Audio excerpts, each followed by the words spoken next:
ಆತ್ಮೀಯ H16 news ಅರ್ಥ ಸಿದ್ದರಾಮಯ್ಯಗೆ ಸ್ವಾಗತ. ನಾನು ನಿಮ್ಮವ MI ಅಥವಾ ಮಲ್ಲಪ್ಪ ಜ್ಯೋತಿರಾತ್ಮರೆ. ಬೆಳಗಾವಿಯ DCC ಬ್ಯಾಂಕ್ ರಾಜಕೀಯವಾಗಿ ಭಾಳ ಸದ್ದನ್ನು ಮಾಡಿತ್ತು. ಒಂದು ಹೊಸ ಯುಗ ಅಹಿಂದ ಸಮುದಾಯದ ಹಿಡಿತದಲ್ಲೇ ಇವತ್ತು ಬ್ಯಾಂಕ್ ಬಂದಿದ್ದು ಒಳ್ಳೆ ಡೆವಲಪ್ಮೆಂಟ್ ಅಂತ ಹೇಳಬೇಕಾಗ್ತದೆ. ಈ ಸಂದರ್ಭದಲ್ಲೇ ಬ್ಯಾಂಕ್ ಯಾರು ಸ್ವತ್ತನೂ ಅಲ್ಲ, ಅದು ಕೇವಲ ಡೆಪಾಸಿಟ್ ಇಡುವವರ, ವ್ಯವಹಾರ ಮಾಡುವವರ, ಸರಿಯಾಗಿ ತುಂಬಿ ತೆಗೆದುಕೊಳ್ಳುವವರ ಒಂದು ಕೇಂದ್ರ ಅಷ್ಟೇ. ಅದು ಅರ್ಥವ್ಯವಸ್ಥೆಗೆ ಡೆವಲಪ್ ಮಾಡೋದಕ್ಕೆ, ಅದರಲ್ಲೂ ರೈತನ ಒಂದು ಆಸ್ತಿಯನ್ನು, ಅವನ ಉದ್ಯೋಗವನ್ನು, ಅವನ ಕೃಷಿಯನ್ನು, ಕೃಷಿ ಆಧಾರಿತ ಉದ್ಯೋಗಗಳನ್ನು ಅವುಗಳಿಗೆ ಹೆಲ್ಪ್ ಮಾಡೋದಕ್ಕಾಗಿ DCC ಬ್ಯಾಂಕ್ ಇದೆ ಅನ್ನೋದು ಈಗಾಗಲೇ ಗೊತ್ತಿರೋ ವಿಷಯ.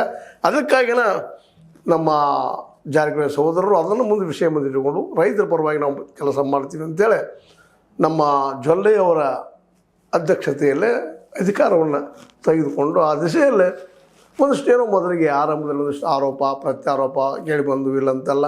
ಮತ್ತು ಹಾಗಂತ ತಿಳ್ಕೊಂಡ್ರೆ ಇಡೀ DCC ಬ್ಯಾಂಕ್ ಪ್ರಾಮಾಣಿಕವಾಗಿ ಕೆಲಸ ಮಾಡ್ತದಂತೂ ಅಲ್ಲ. ಅದು ಅದ್ರ ಹಿಂದಿನ ಇತಿಹಾಸ ಇರ್ಬೋದು, ಜಾರಕಿಹೊಳಿ ಇದು ಪೂರ್ವದಲ್ಲಿರ್ಬೋದು, ಈಗಿರ್ಬೋದು, ಇನ್ನು ಮುಂದಿರ್ಬೋದು. ಆದಷ್ಟು ಅದು ವಿವಾದದಿಂದ ಮುಕ್ತಿ ಇರಲಿ ಅನ್ನೋದಷ್ಟು ನಮಗೆ ಬಯಕೆ. ಅದರಲ್ಲೂ ಜಯಶೀಲ್ ಶೆಟ್ಟರಿಗೆ ಕೊಟ್ಟಂಥ ಸಾಲ ಅದು ಸಾಕಷ್ಟು ಸದ್ದು ಮಾಡಿತು.